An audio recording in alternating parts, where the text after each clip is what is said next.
ए यहाँ लाइट बलेपछि अब कुन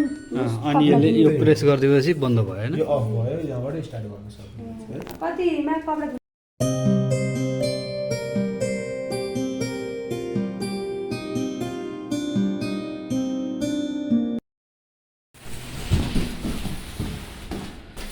1 LG वाशिङ मसिन हैन के अरे यो एआई सिस्टम है अटोमेटिक यो 100% ड्राई हो र हैन 85% 9 किलो 9 किलो रहेछ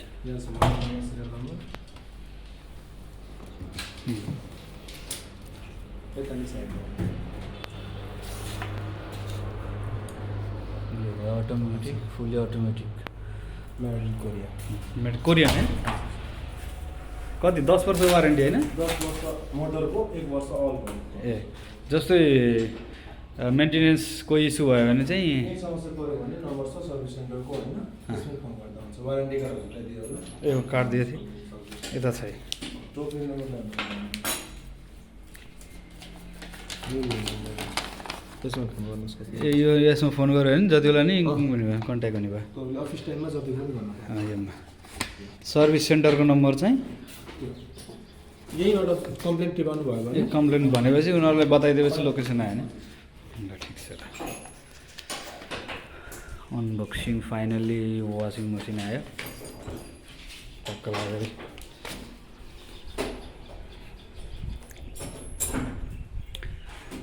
यसको लागि कोही टुलहरू चाहिन्छ कि त्यो त ल्याएको छ नि है छ त्यो छ बाबुलाई उतै सुत्दा नि यता हल्ला हुन्छ ऊ हुन्छ आवाज आउँछ यो साउन्ड आउँदैन सुकाउने बेलामा अलिअलि आउँछ हजुर त्यो हजुरको 1400 आरपिएममा घुमाएर सुकाउँछ सिकाउनु त उहाँले डेमो देखाउनुहुन्छ भिडियो बनाइदिन्छु नि यहाँ डेमो हुन्छ नि त अहिले एकछिनमा ल सुरुमा त अलिकति डर लाग्छ यो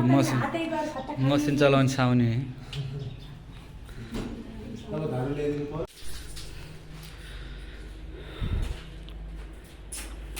एलजी 2026 मोडल हो भाइ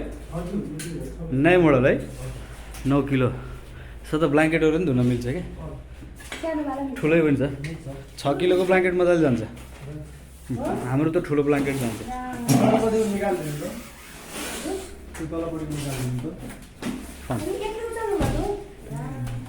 बान्ध यताले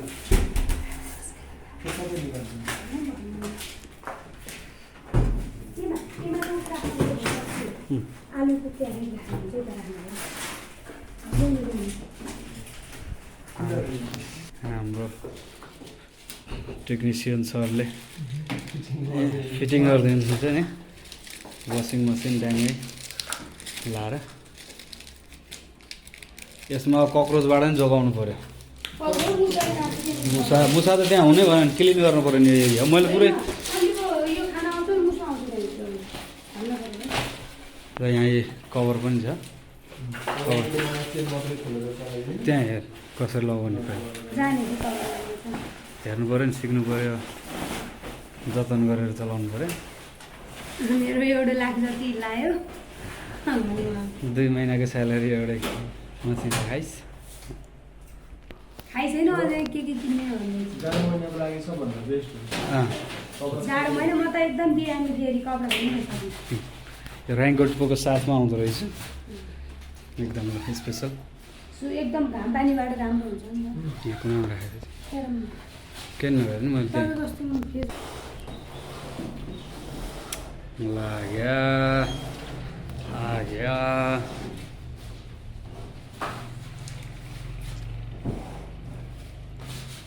ठ्याक्क त्यहाँ राखेपछि मान्छेलाई सजिलो नि भयो होइन एक्सेस पानी त्यहीँबाट जान्छ होइन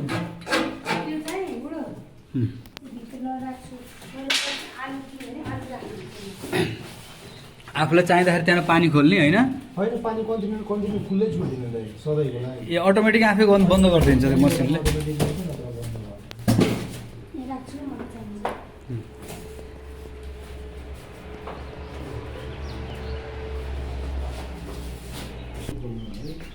अनि यसलाई चाहिँ माथि गरिदिनु होला चलाउने बेलामा माथि होस् नचलाउने बेलामा च्यान लगाएर छोडिदियो बन्द गरेर त्यो ढोका खोलेर कपडा हाल्नु होला है सुरुमा गुड्डा गरेर त्यसपछि कपडा यहाँसम्म हाल्न सक्नुहुन्छ माथिसम्म ए हो त म एकदम सिकाउनु पर्छ नि जान्दिनँ कोची कोची नहोस् माथिपट्टि अलिकति ठाउँ यता चाहिँ हाल्ने यहाँसम्म हुनु र हजुर खुल्ला खुल्ला हुनु पर्यो मम्मी जान्नु न मैले सिक्न पर्यो सरप यसमा राख्नु होला कपडाको हिसाबले है अब कतिको कपडा आफ्नो इच्छाले जति कपडामा कति सरप राख्नुहुन्छ बाहिर धुँदाखेरि होइन त्यसमा चाहिँ अलिक कम कम राख्नु होला धेरै राख्नु पर्दैन अलिक कम राख्दै पुग्छ जो लाउँछ एउटा बाँच्नको लागि सबभन्दा बिचमा राख्नु होला यहाँ है यहाँ केही राख्नु पर्दैन यो खाली हुन्छ त्यसपछि उसलाई दिनु त्यहाँ अन गर्नु होला पानी खुल्दैछ अनि यहाँ अन गर्नु होला अन गरिसकेपछि यतातिर केही चलाउनु पर्दैन है हाम्रो अप्सनहरू यो हो यो बत्तीलाई जुन अप्सनमा लानुहुन्छ त्यो अनुसार अटोमेटिक सेट गरेकै हुन्छ है हजुर सुरुमा हजुरको कटनमा बत्ती बल्छ कटन भनेको सुतीको कपडाको लागि मात्रै भयो कटन प्लस भनेको बाक्लो बाक्लो सुतीको कपडाको लागि मात्रै भयो टर्बो वास 59 भनेको 59 मिनटमा धुनको लागि भयो 4-5 किलो कपडा मात्रै धुन सक्नुहुन्छ 59 मिनटमा यहाँबाट स्टार्ट गर्दैछ धोएर पखालेर सुकाएर आफै यतिकै हुन्छ हैन 40 डिग्री सेल्सियस फेब्रिक भनेको मिक्स कपडाको लागि भयो अल कपडा हाल्न सक्नुहुन्छ हाम्रो घरको कपडा सबै मिक्स हुन्छ हैन छुटा छुटै कहिले पनि हुँदैन त्यही भएर त केही चलाउनु पर्दैन मिक्समै बत्ती बाल्दिनु होला अनि यहाँबाट स्टार्ट गर्दैछ कपडाको हिसाबले टाइमिङ यहाँ अटोमेटिक देखाइदिन्छ त्यति टाइमिङमा धुने पखाल्ने सुकाउने सबै अटोमेटिक गर्छ है इजी केयर भनेको पातलो पातलो चिटरहरू ज्याकेटहरूको लागि मात्रै भयो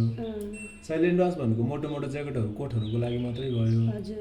एलर्जी केयर भनेको एलर्जीवाला कपडा बिरामीको गराउने खाले कपडाको लागि मात्रै बच्चाहरूको हैन अस्पतालको कपडाहरूको लागि मात्रै भयो है डाउनलोड साइकल भनेको पखालेर सुकाउनको लागि मात्रै भयो साबुन नहालिकन कपडालाई बाहिर हातले धोएको कपडालाई पखालेर सुकाउनु पर्यो भने डाउनलोड साइकलमा 19 मिनेटमा पखालेर सुकाउन सक्नुहुन्छ यो टप क्लिन भनेको वासिङ मेसिन सफा गर्नको लागि भयो 2-2 महिनामा 3-3 महिनामा यो वासिङ मेसिन सफा गर्ने पाउडर त्यहाँ छ त्यो भित्र हाल्दिनु होला ड्रम ए ड्रम भित्र त्यहाँ हैन ड्रम भित्र थोरै हाल्ने अनि टप क्लिन बत्ती बालेर वासिङ मेसिन खाली चलाइदिनु एक महिनामा एक चोटी गरिदिनु अब खाली हजुर यो दुबेट भनेको ब्ल्याङ्केटको लागि मात्रै भयो तन्नाहरूको लागि 1 घण्टा 33 मिनेट स्पिड 14 भनेको 14 मिनटमा धुनको लागि भयो जिम गरेको पसिनावाला कपडा मात्रै छ भने 14 मिनटमा ल्याएर स्टार्ट गर्दैछ 14 मिनटमै धोएर पखालेर सुकाइदिन्छ हजुर स्पोर्टवेयर भनेको जुत्ताहरू मोजाहरूको लागि मात्रै भयो 52 मिनेट ह्यान्डुल भनेको उनीको कपडाको लागि मात्रै भयो स्वेटरहरूको लागि 36 मिनेट डेलिकेट्स भनेको जिन्सहरू पातलो पातलो टी सर्टहरू डाउन ज्याकेटहरू मात्रै छ भने त्यसको लागि भयो 45 मिनेट है यता अप्सनहरू चुज गरिसकेपछि यहाँबाट स्टार्ट गरिदिनु होला स्टार्ट गरिसकेपछि डोर लकको बत्ती बल्छ यहाँ यो बत्ती बलिसकेपछि ढोका लक भयो यो तार्ने स्याहार जबरजस्ती नगर्नु होला जबसम्म खुल्ला सबै काम अब अटोमेटिक गर्छ अटोमेटिक धुन्छ पानी अटोमेटिक दिन्छ सबै काम अटोमेटिक गरिसकेपछि अटोमेटिक अफ भएर बस्छ अनि आएर ढोका खोलेर कपडा सुकाउन सक्छ अटोमेटिक बन्द भएपछि आफै त्यो मसिन त्यसपछि ढोका तान्ने अनि कपडा सुकाउने यो बटन नबोलेपछि ढोका तान्ने बाई मिस्टेक बिचमा बत्ती गयो भने फेरि बत्ती आएपछि अटोमेटिक त्यहीँबाट सुरु हुन्छ अब एउटा दुइटा कपडा बिर्सिनु भयो त्यो कपडालाई भित्र एड गर्नु पर्यो भने यहाँ चाहिँ एड आइटम होइन यहाँ एक्चुअली टच गर्नु होला एड आइटममा टच गरिसकेपछि वासिङ मेसिन हजुरको पज भयो एकछिन वेट गर्नु होला 10-15 सेकेन्ड त्यसपछि चाहिँ यो निप्छ है यो निप्सकेपछि यो तान्नु भयो भन्ने आउँछ अनि तानिसकेपछि फेरि कपडा एड गर्ने एड गरिसकेपछि फेरि यहाँबाट स्टार्ट गरिदिने है यो निभ्यो होइन अब यो कपडा एड गर्नुभयो त्यसपछि ढोका लाउनु अनि यहाँबाट फेरि स्टार्ट गरिदिनु त्यसपछि फेरि ढोका लाउनु अनि यो वाइफाई छ योहरू चाहिँ अनि फेरि वाइफाईमा तपाईँको यो टाइमिङ देखाउँछ होइन अरू केही देखाउँदैन वाइफाई भनेको तपाईँले टाइमिङ मात्रै हेर्न सक्नुहुन्छ नत्र अटोमेटिक यसले सबै काम अटो गर्छ ए अटो हामी जस्ट हाल्दिने अनि यहाँबाट निकाल्ने अनि मिक्सको हिसाबमा ल्याउने कुन कपडा धोइएको छ होइन त्यो आफूले आइडेन्टिफाई गर्नु पर्यो अनि यहाँबाट स्टार्ट गर्नु जस्तै नर्मली जुन कपडाको लागि नि काम गर्नेवाला चाहिँ मिक्स फाइभ हो हामीले अब यो पनि हाल्न पर्यो अर्को नि हाल्न पर्यो भने मिक्स फेब्रिक भन्ने ए मिक्स त्यसमा बनाउनु यसरी अब म कति जति घुमाउनु म यहाँ लाइट बोलेछ नि कटनमा बत्ती बल्छ त्यसपछि यता यसलाई घुमाउनु होला घुमाउनु मैले अब यो मिक्स यता लेफ्ट अझै फेरि अझै ए बुझे यहाँ राइट रहेछ त्यसपछि स्टार्ट गरिसकेपछि टाइमिङले अटोमेटिक देखाइदिन्छ त्यति टाइमिङमा धुने पखाल्ने सुकाउने सबै गर्छ अनि यो लास्टमा अफ भएर बस्छ होइन अनि आएर ढोका कपडा सुकाउनु सक्छ यहाँ लाइट बलेपछि अब कुन अनि यसले यो प्रेस गरिदिएपछि बन्द भयो होइन यो अफ भयो यहाँबाट स्टार्ट गर्न सक्नुहुन्छ